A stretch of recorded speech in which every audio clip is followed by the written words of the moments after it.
Hi everyone, I'm Margaret Nimmo Holland, Executive Director at Voices for Virginia's Children. If you're seeing this video, you're a member of our board or of our Champion Circle, and we want to thank you for your support that makes our work possible. We also want to especially thank those of you who played in our Raise Your Voice Golf Open on Monday. It was a great success. We had a beautiful day, raised a lot of money to continue our work.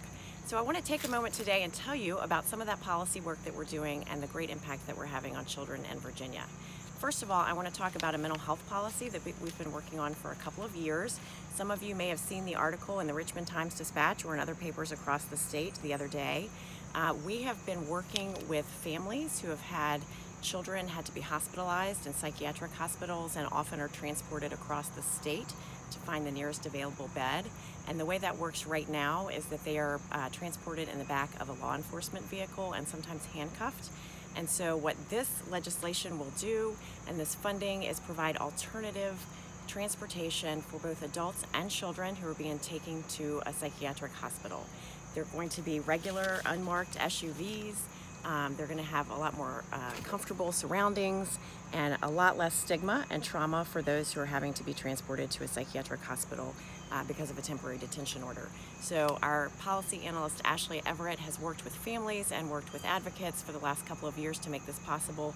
We're really excited to see that it's finally rolling out across Virginia, starting first in Southwest Virginia.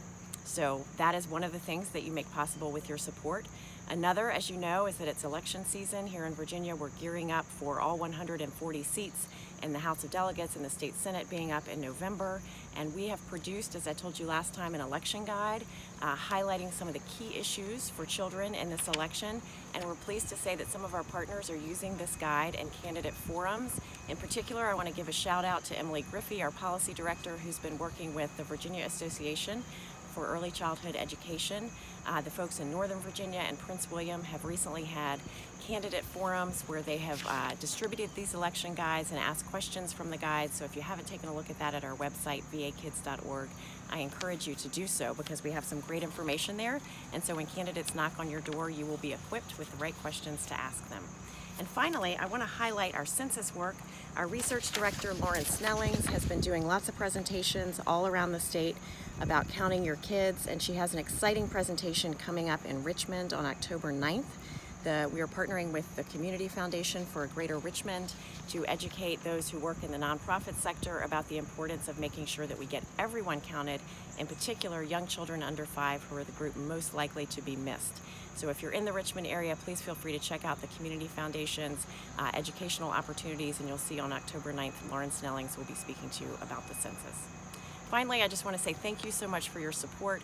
This is my last video as the Executive Director of Voices. It's a difficult time to leave. I love this organization and the work that we do, but I am leaving you in great hands. I'm happy to announce that Johanna Schukert, who is formerly the Executive Director and in fact the founder of Prevent Child Abuse Virginia, who has tons of experience in child advocacy and in running nonprofit organizations, is going to step in as Interim Executive Director for Voices.